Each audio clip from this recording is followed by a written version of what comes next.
Judul firman Tuhan kita pada saat ini adalah asal mula dosa. Dari mana dosa itu muncul?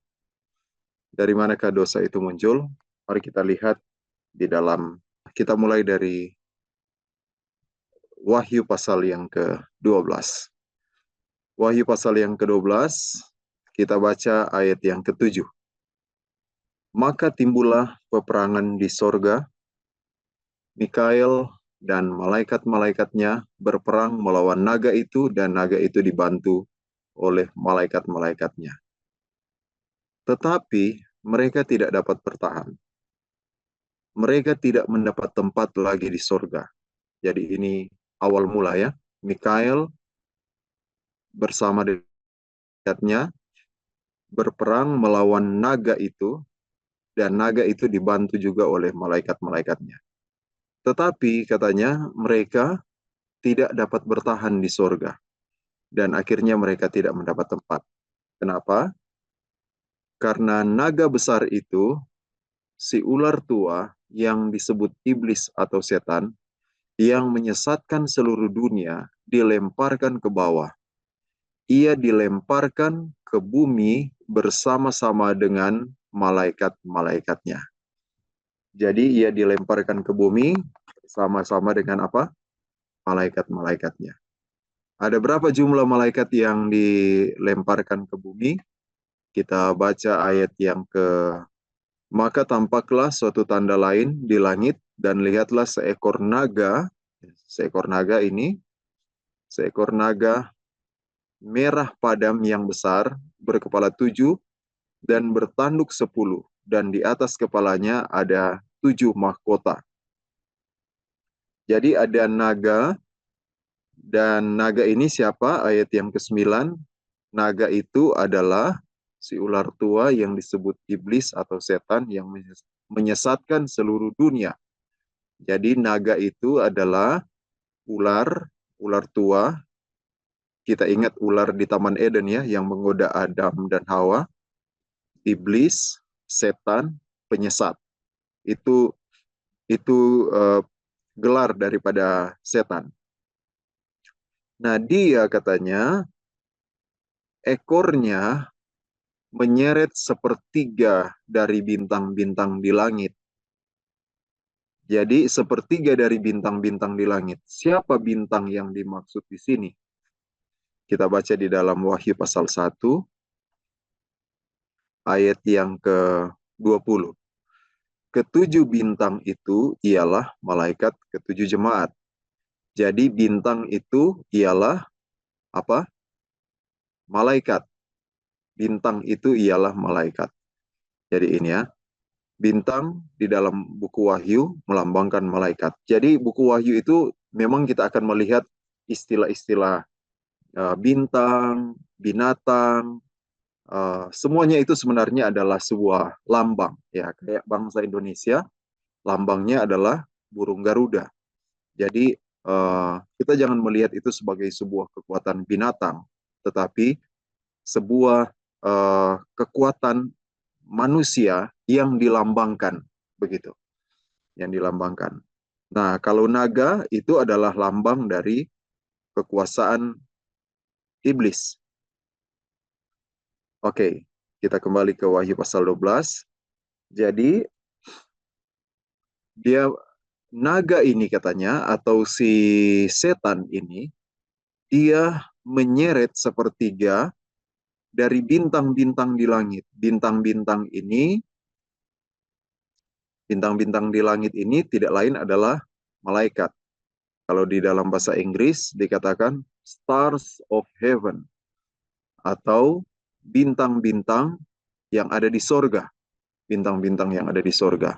Atau malaikat-malaikat yang ada di sorga. Jadi dia menyeret artinya dia mempengaruhi satu dari 3 malaikat yang ada di sorga.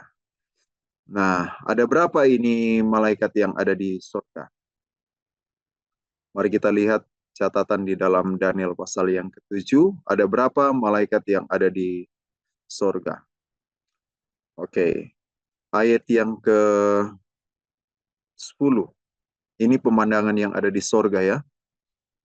Kalau dimulai dari ayat yang ke-7, sementara aku terus melihat tahta-tahta diletakkan, lalu duduklah yang lanjut usianya. Tidak lain yang lanjut usianya ini adalah Allah Bapa. Kemudian apa yang terjadi? Ayat yang ke-10, 1000 kali beribu-ribu melayani dia, dan selaksa kali berlaksa-laksa berdiri di hadapannya. Jadi 1000 kali beribu-ribu melayani dia, dan selaksa kali berlaksa-laksa berdiri di hadapannya. Ini adalah jumlah penghuni sorga. Jumlah penghuni sorga.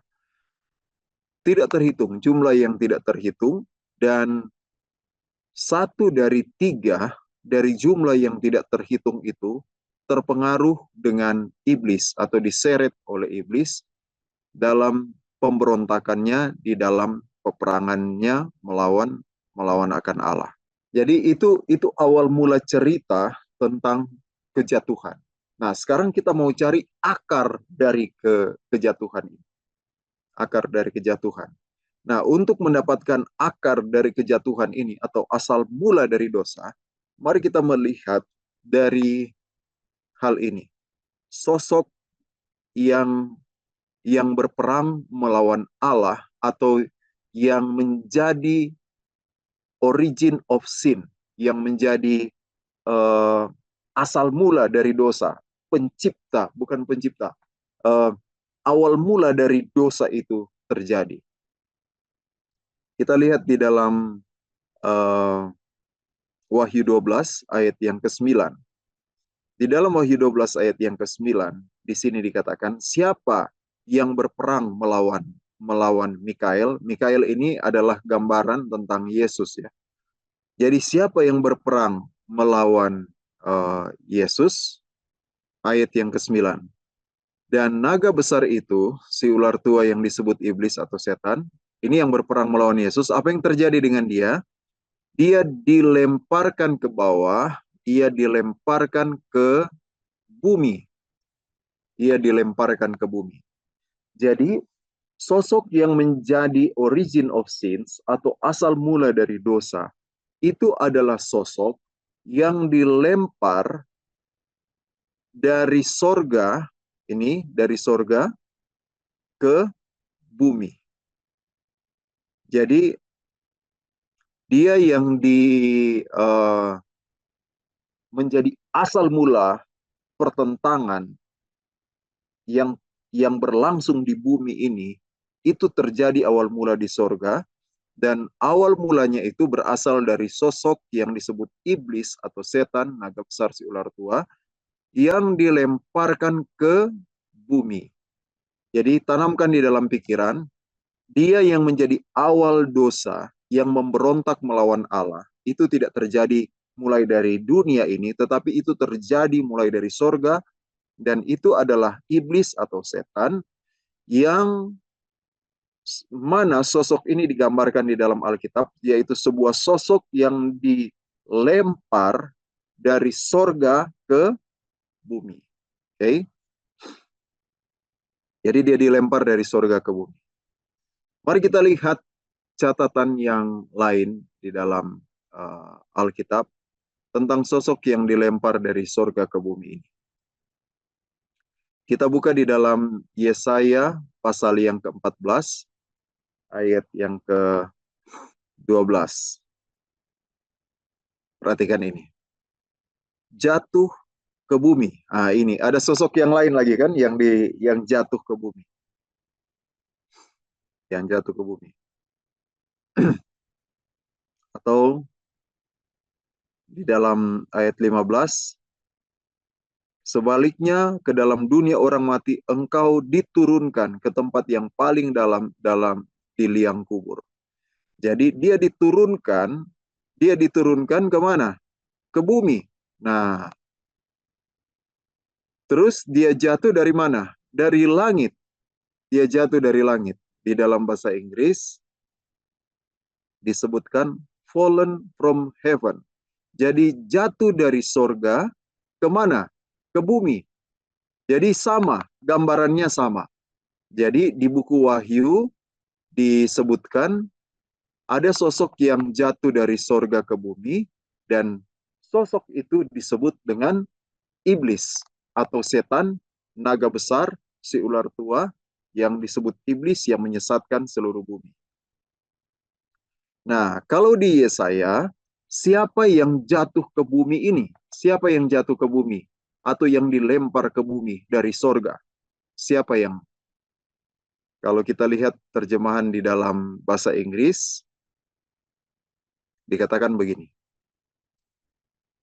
How art thou fallen from heaven, oh siapa ini? Lucifer.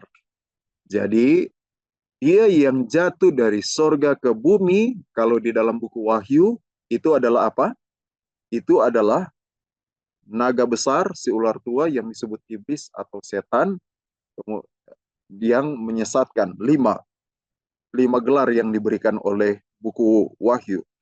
Nah, kalau di buku Yesaya, yang jatuh dari sorga ke bumi itu namanya apa? Lucifer. Lucifer. Sekarang kita pergi ke buku Yehezkiel. Buku Yehezkiel, siapa kira-kira yang jatuh dari sorga ke bumi ini? Yehezkiel pasal yang ke-28. Mari kita lihat Yehezkiel pasal yang ke-28, ayat yang ke-17. Engkau sombong karena kecantikanmu, hikmatmu kau musnahkan demi semarakmu. Perhatikan ini.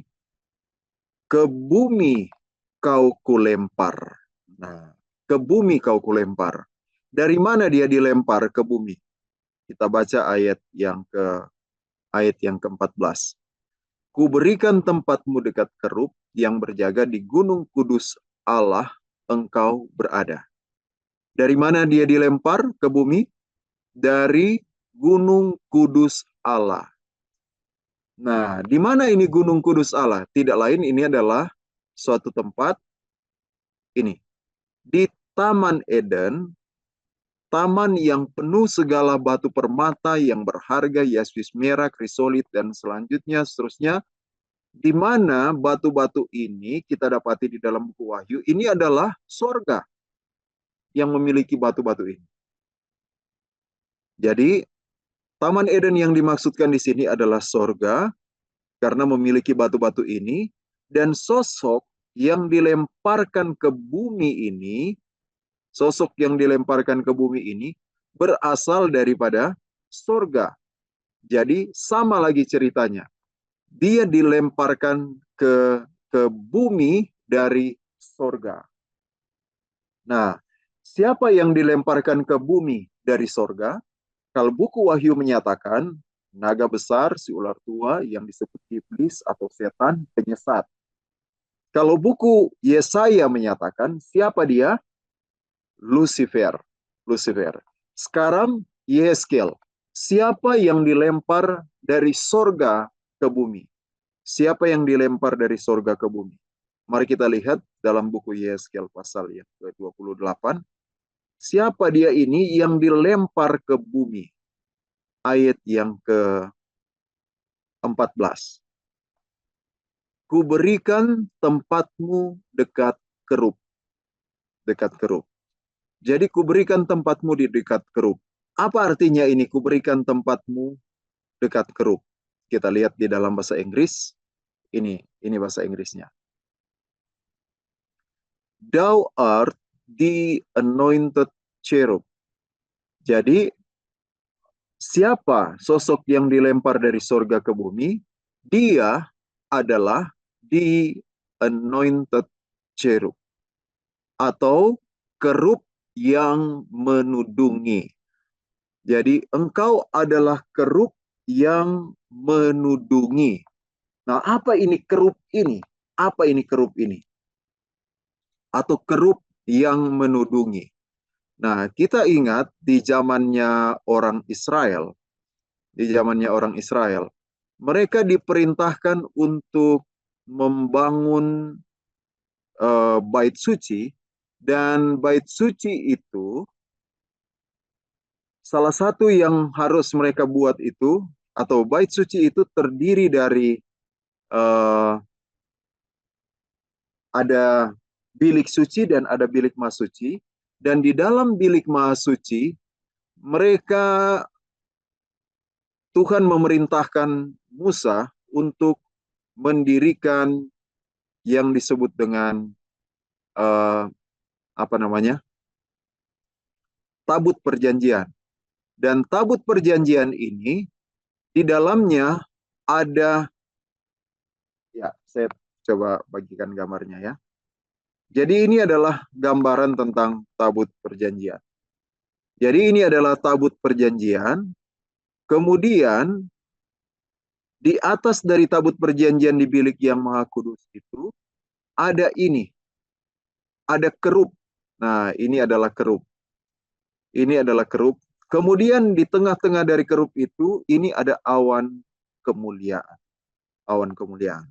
So, mari kita baca ayatnya ya. Kita baca ayatnya di dalam Keluaran pasal yang ke-25. Keluaran pasal yang ke-25, kita coba baca ayat yang ke-18.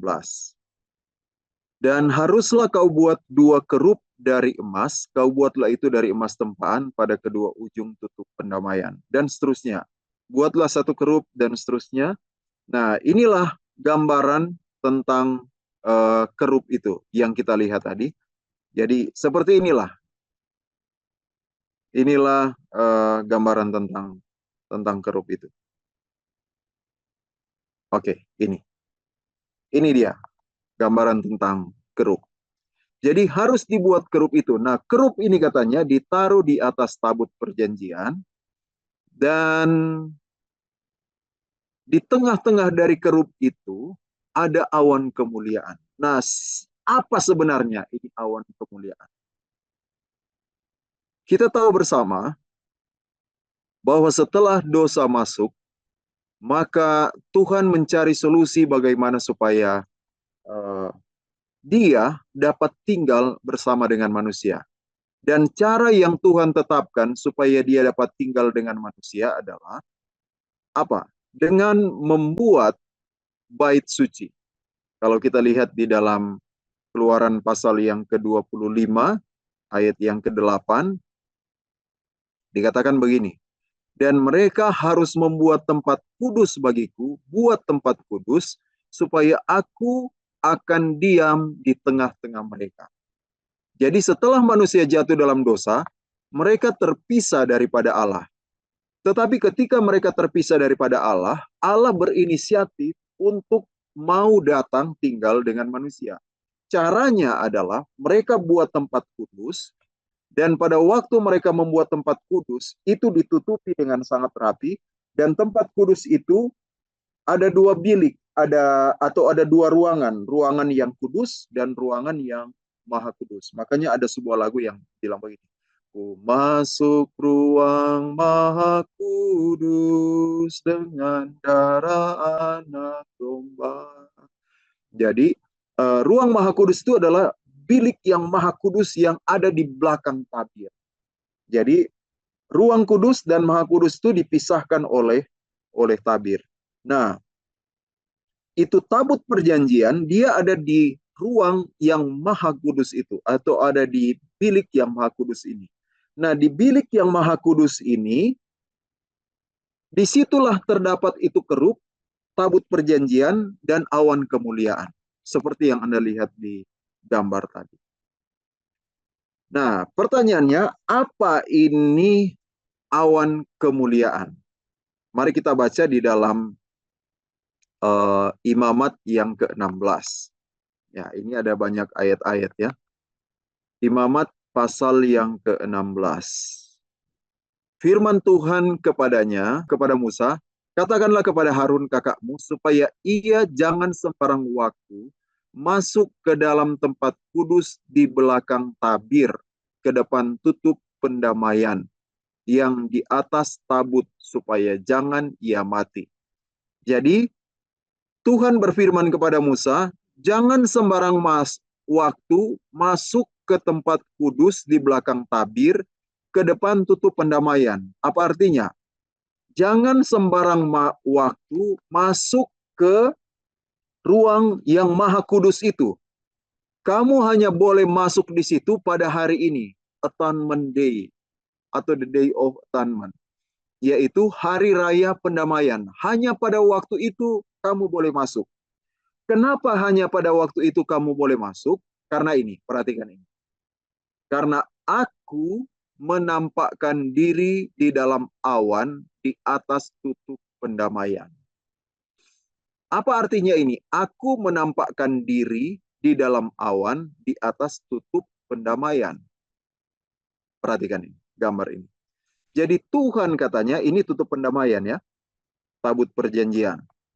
Tuhan menampakkan diri di atas tutup pendamaian di awan. Jadi rupanya awan ini adalah sebuah simbol atau bahkan hadirat daripada Tuhan itu sendiri, supaya dia bisa tinggal di tengah manusia, manusia tidak binasa, dia harus tinggal di dalam suatu ruangan, ada di tengah-tengah Israel, tapi Israel tidak bisa memandang dia, karena ada di ruangan Maha Kudus, kemudian dilapisi dengan ruangan kudus, ditutup dengan lapisan-lapisan di dalam bait suci itu, sehingga orang Israel tidak bisa memandang Allah, tetapi Allah ada di tengah-tengah mereka. Nah, ketika Musa membuat akan bait suci ini, Tuhan berkata, buatlah bait suci sebagai model yang ada di sorga. Jadi artinya begini, bait suci yang dibuat oleh Musa di dunia ini, itu adalah sebuah lambang terhadap apa yang ada di sorga. Jadi bait suci yang dibuat oleh Musa di dunia sebenarnya adalah gambar, bayangan dari apa yang ada di sorga. Jadi dengan kata lain, apa yang ada di dalam bait suci di dunia ini, itu adalah apa yang ada di sorga. Dengan demikian, gambaran ini, gambaran kerup dan awan kemuliaan ini adalah sesuatu gambaran terhadap apa yang ada di sorga. Oke, mungkin agak pusing saudara melihat ini, tapi ini intinya.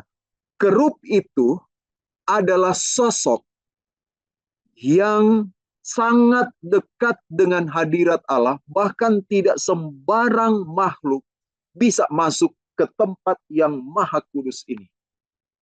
Hanya kerup yang bisa berada di situ, dan kalau kita baca di dalam buku Yesaya, ada serafim yang bisa keluar masuk ke tahta Allah. Tapi kerup adalah malaikat yang tinggal di dalam tahta Allah. Kalau serafim dia harus masuk, dia harus tutup. Dia punya 6 sayap ya.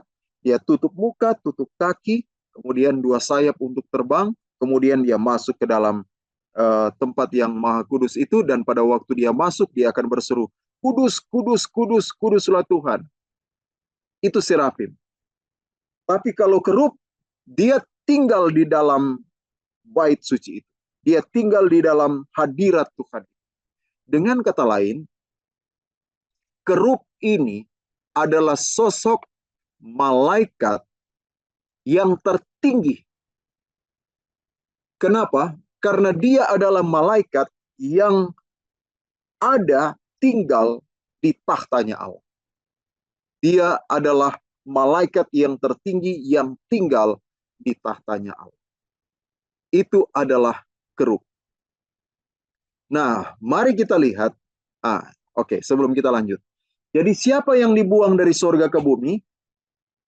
Naga, ular tua, iblis, atau setan, penyesat. Dia satu pribadi, tapi memiliki 5 nama di dalam buku Wahyu. Kalau di dalam buku Yesaya, dia disebut dengan apa namanya? Lucifer. Nah, di dalam buku Yeskel, namanya disebut adalah kerup. Kerup artinya malaikat yang tertinggi yang bisa hadir di dekat dari tahta Allah. Itu adalah kerup. Posisi yang sangat tinggi. Oke, jadi saudara sudah bisa mengertikan sekarang. Jadi siapa yang dibuang dari sorga ke bumi itu adalah setan. Nama yang lain Lucifer, artinya pembawa terang. Nama yang lain adalah kerup. Nah, kerub ini adalah posisi. Posisinya adalah penjaga dari tahta Allah. Oke, mari kita lihat lebih dalam lagi tentang sosok yang satu ini. Yeskel pasal yang ke-28 ayat 12. Perhatikan ini.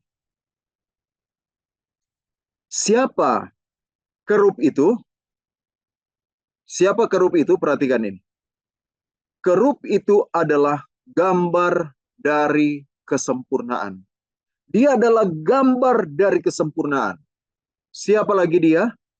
Penuh hikmat dan ini, maha indah.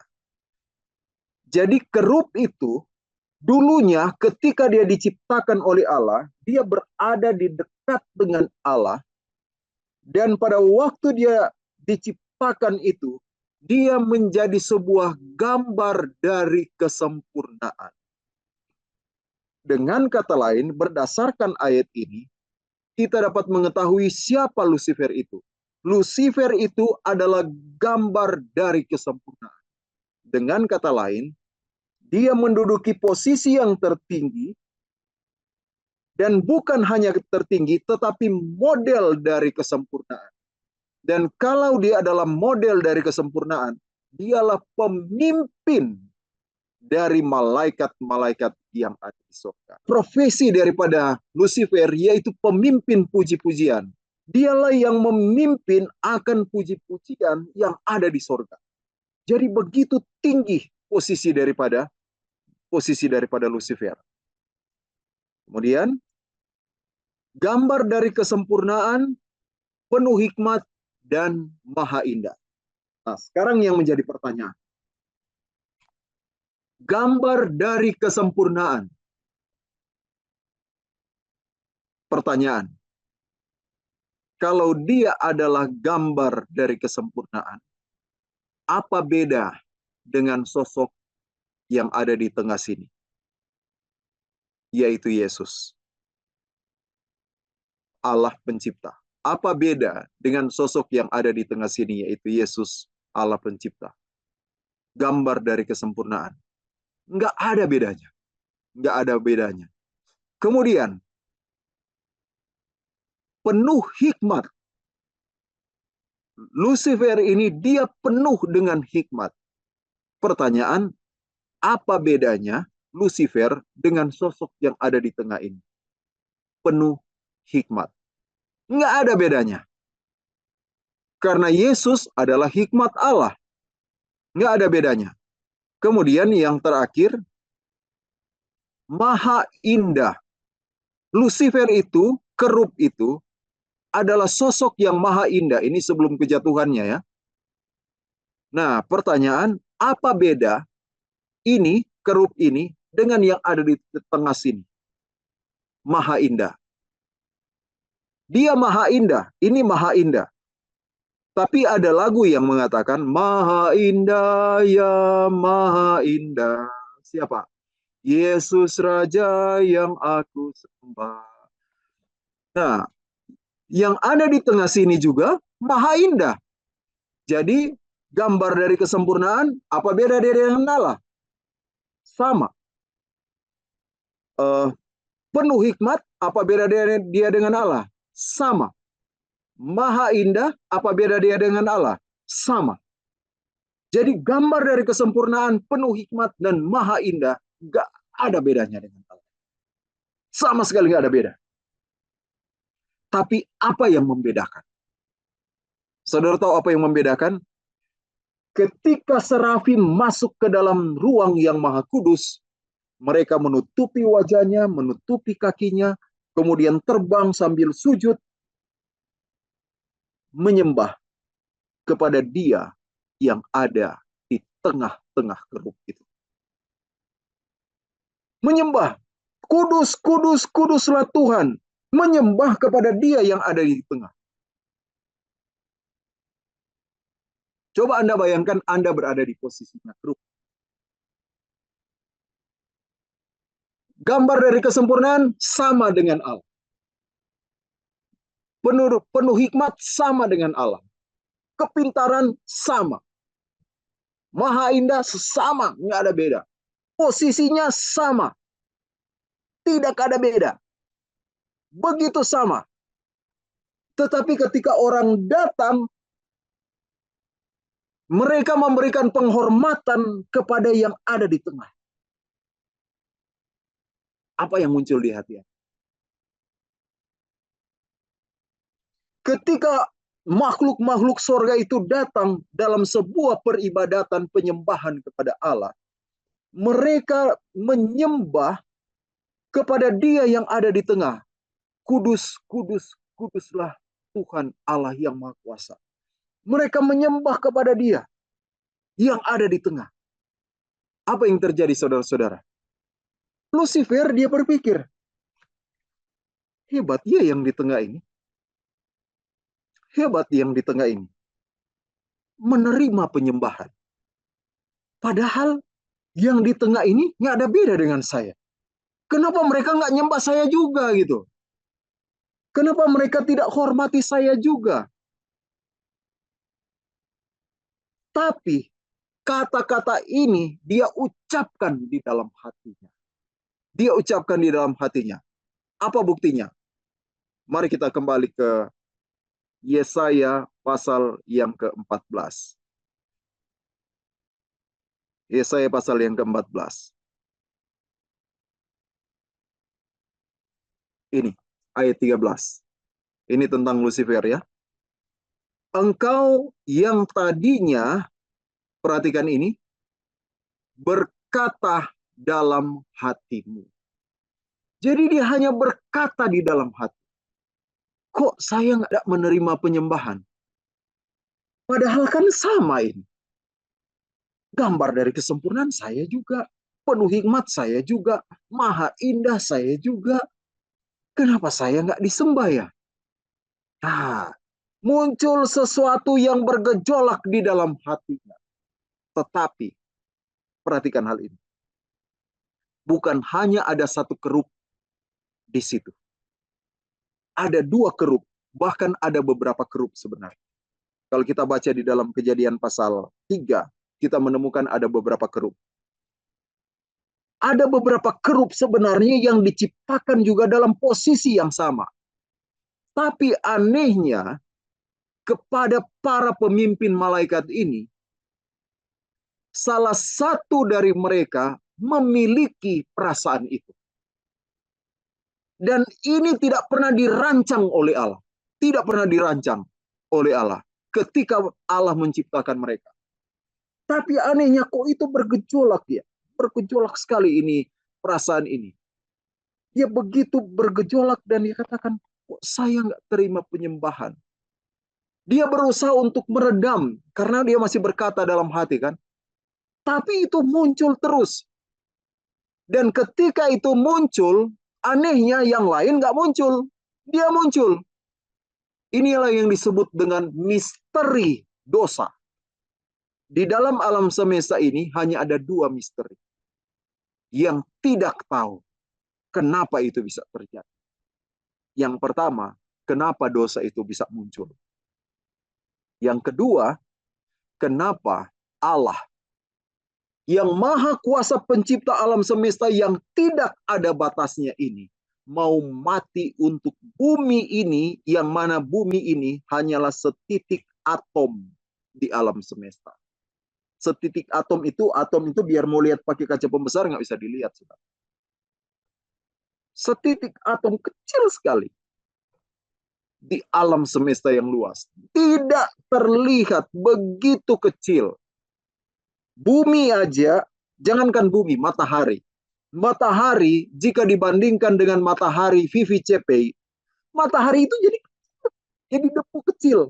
Jika dibandingkan dengan matahari, kalau matahari VVCP sebesar ini, bumi matahari itu jadi kecil, kecil sekali. Bagaimana itu bumi? Setitik atom. Belum satu galaksi, belum miliaran galaksi, belum yang tidak terhitung alam semesta yang begitu luas. Pencipta alam semesta yang begitu luas tidak ada batasnya, mau mati untuk yang setitik debu yang tidak berharga. Itu misteri kedua. Misteri yang pertama, kenapa dosa itu bisa muncul. di lingkungan yang paling suci. Tapi dijawab dengan misteri yang kedua. Allah, kenapa Allah bisa mati untuk kita? Nah, kita kembali ke cerita Lucifer. Dia bergumul tapi dia tidak bisa, dia tidak, dia membiarkan, lebih tepatnya, dia membiarkan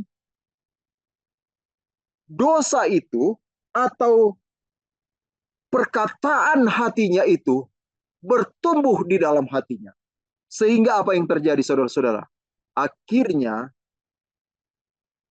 dari bertanya kenapa dia tidak disembah, muncul pertanyaan yang berikutnya di dalam hatinya. Ini. Karena dia memanjakan, kok saya nggak dihormati, kok saya tidak disembah. Dengan memanjakan akan pikiran itu, akhirnya dia bertumbuh kepada pikiran yang selanjutnya itu. Oke, aku hendak naik ke langit. Aku hendak mendirikan tahtaku, mengatasi bintang-bintang Allah. Malaikat kan? Malaikat-malaikat Allah.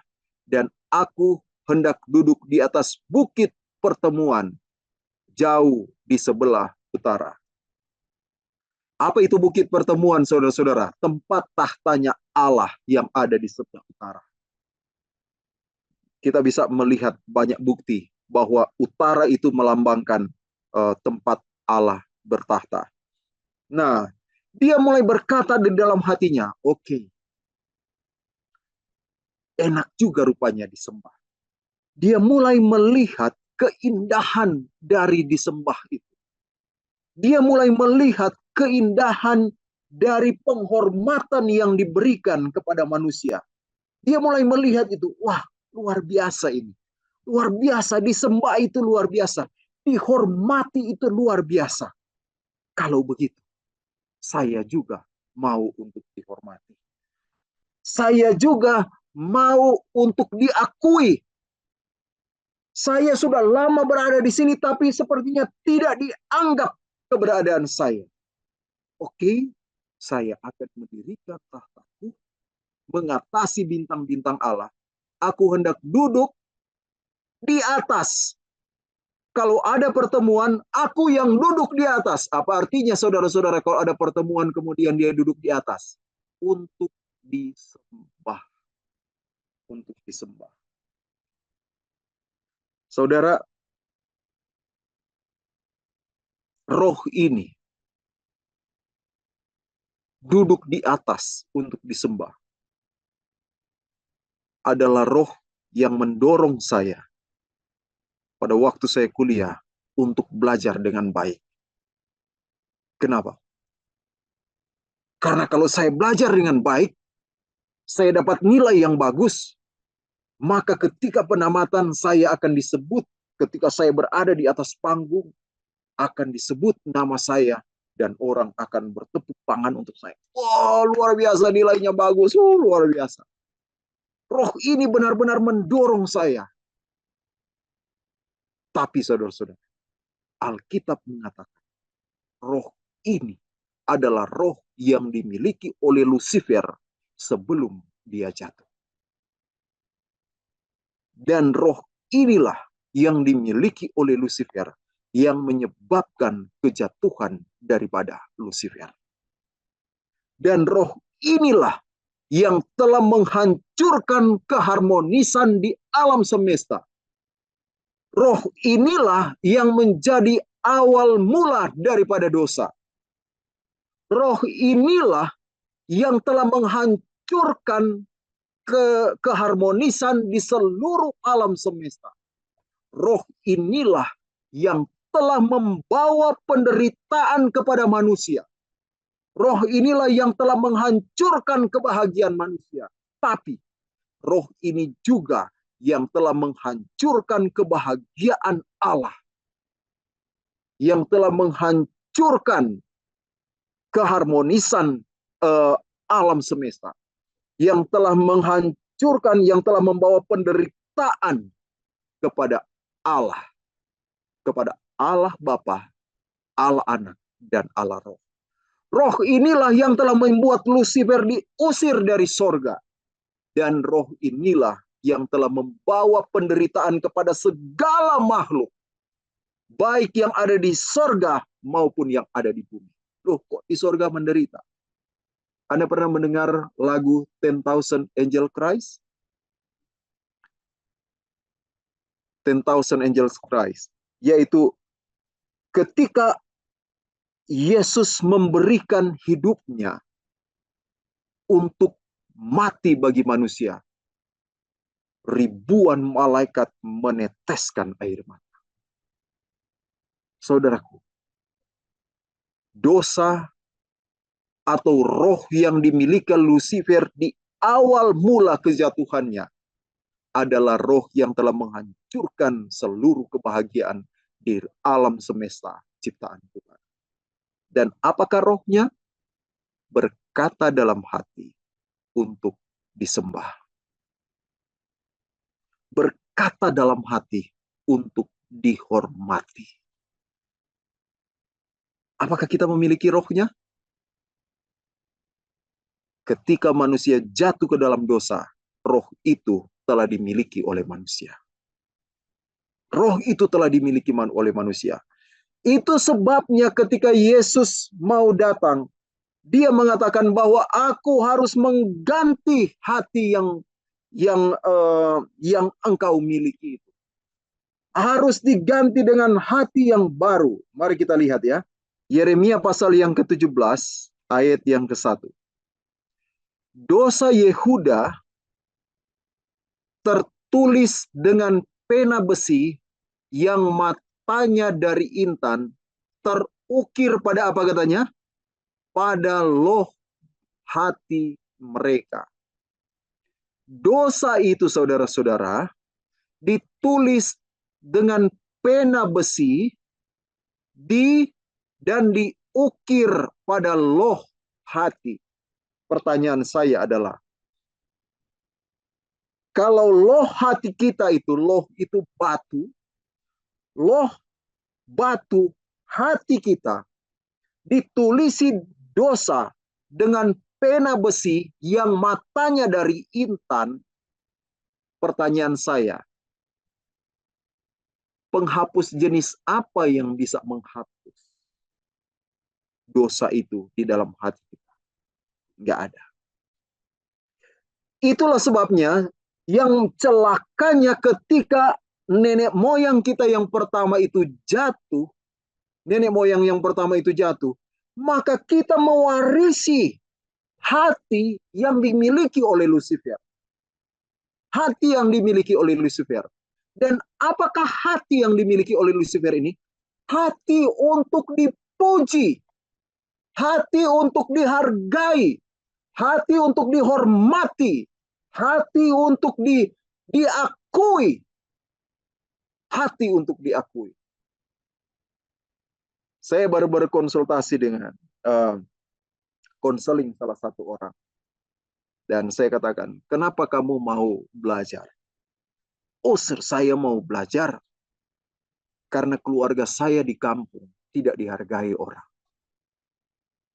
Saya mau belajar setinggi-tingginya, saya mau kerja dengan sebaik-baiknya, saya mau dapat ilmu dengan sebaik-baiknya, sebanyak-banyaknya. Kemudian saya akan belajar dan saya akan buktikan kepada orang-orang di kampung bahwa saya bisa. Kelihatan mulia ya, saudara-saudara.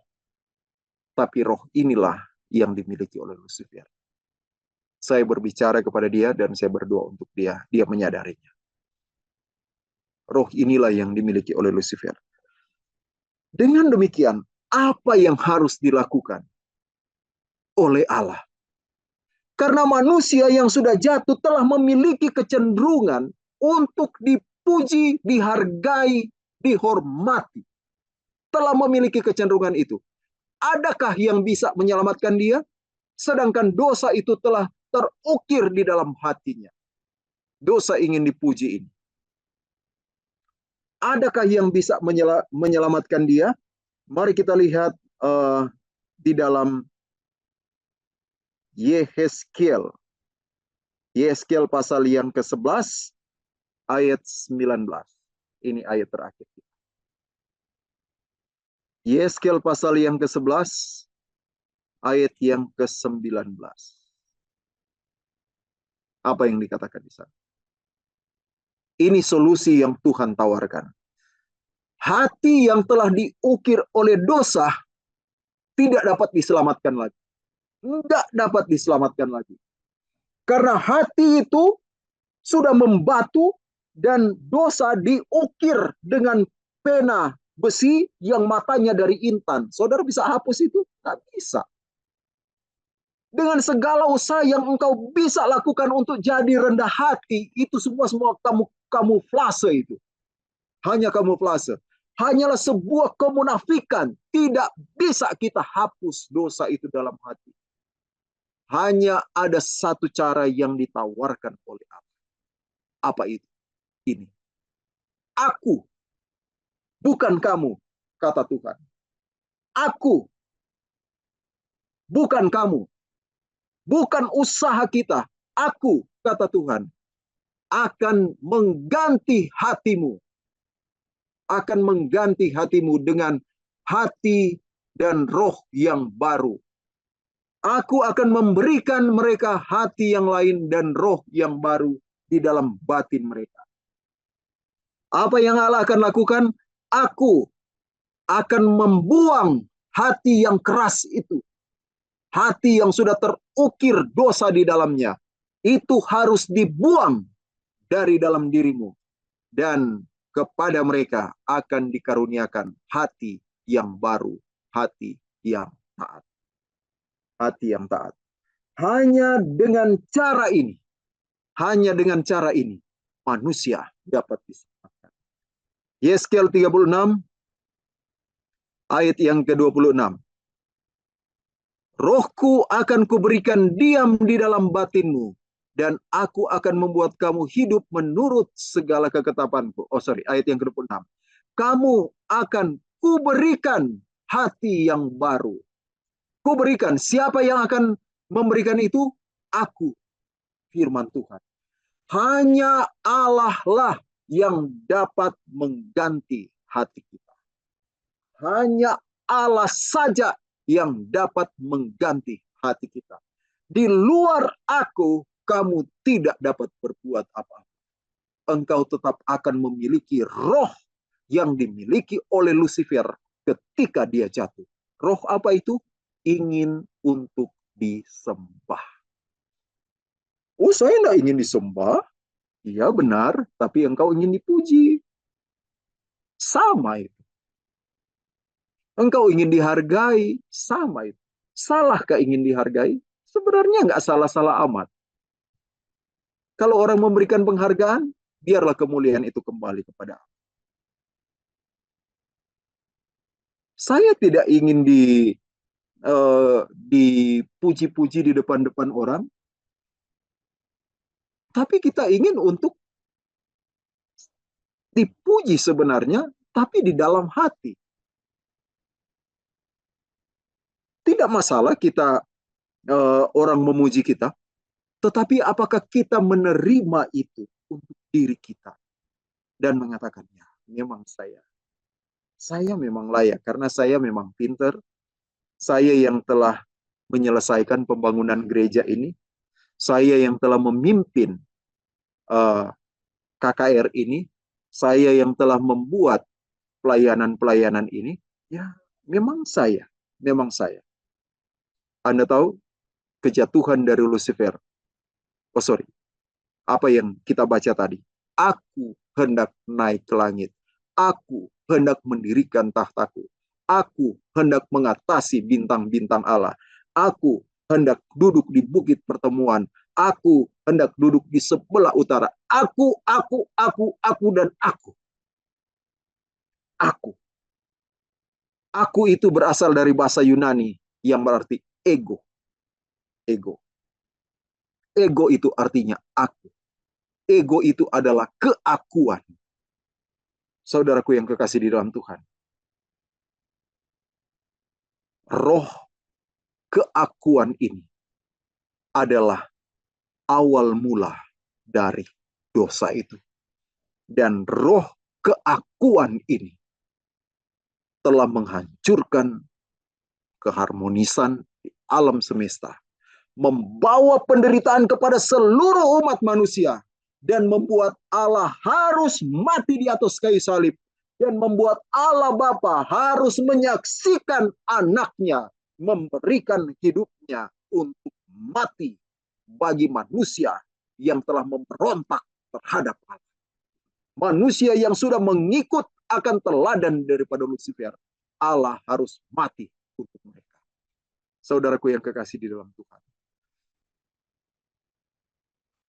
apakah kita akan tetap dengan hati yang keras, hati yang mau untuk dihargai?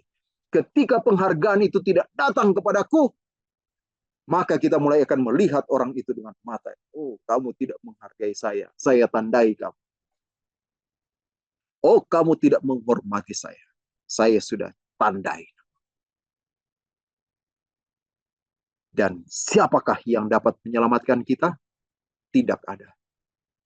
Hanya satu yang bisa menyelamatkan kita. Siapa saudara-saudara? Allah. Dan bagaimana cara supaya Allah dapat menyelamatkan kita? Serahkanlah hatimu kepada Tuhan. Tuhan, saya kini menyadari hati saya ini penuh dengan kerakusan akan penghargaan, akan apresiasi. Dan kalau itu tidak diberikan kepada saya akan kejar terus.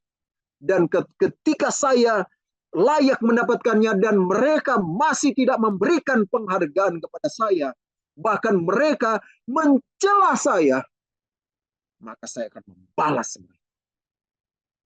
Dan kalau saya tidak bisa membalas mereka, saya akan meninggalkan engkau. Saudara, apa motivasi kita dalam kehidupan beragama? Apa motivasi kita di dalam hal berdoa kepada Tuhan? Supaya Tuhan menjawab doa saya dan saya bisa menyaksikan bagaimana mujizat itu berlaku di dalam hidup saya. Dan sesudah itu, orang menghargai saya. Tidak masalah kita menyaksikan mujizat. Dan itu harus disaksikan. Tapi apa motivasinya? Supaya orang tahu Anda beriman. Supaya orang tahu Anda dekat dengan Tuhan. Supaya orang mengetahui bahwa Anda adalah orang yang baik. Apa motivasi Anda? Apa motivasi kita di dalam melakukan kegiatan keagamaan? Apakah untuk mendapatkan penghargaan atau benar-benar murni kesetiaan kita kepada Allah? Ketika kesetiaan itu murni di hadapan Allah, maka apapun hasil yang kita dapatkan dari kesetiaan kita kepada Allah, kita akan tetap kembalikan itu kepada Tuhan. Kita mau dipuji, biarlah kemuliaan ini untuk Tuhan. Tetapi pada saat Anda tidak dihargai, memang kita tidak mau dihargai. Apa masalahnya? Saya tidak mencari penghargaan kok. Anda tidak menghargai saya, memang saya nggak mencari itu. Apa masalahnya? Itu urusan Anda, bukan urusan saya. Kita tetap akan setia. Saya melakukan ini bukan untuk Anda hargai. Saya melakukan ini bukan supaya Anda memuji saya. Saya melakukan kegiatan keagamaan ini bukan supaya saya dihormati. Anda mau hargai atau tidak, saya tetap melakukan kegiatan pelayanan. Itulah iman yang diperlukan pada saat ini. Itulah hati yang baru yang Allah karuniakan kepada kita. Jika kita belum memiliki hati itu, berdoalah. Tuhan, saya rindu memiliki hati yang baru itu. Sehingga saya dapat hidup seperti Engkau. Hidup di dalam kebenaran. Hidup sesuai dengan pikiran dan perasaan yang terdapat di dalam Engkau. Sehingga saya dapat bertumbuh menjadi serupa dengan Engkau di dalam karakter saya. Menjadi lebih rendah hati, sama seperti Tuhan saya yang telah turun dari surga, mati untuk menyelamatkan saya. Tuhan memberkati kita semua. Amin.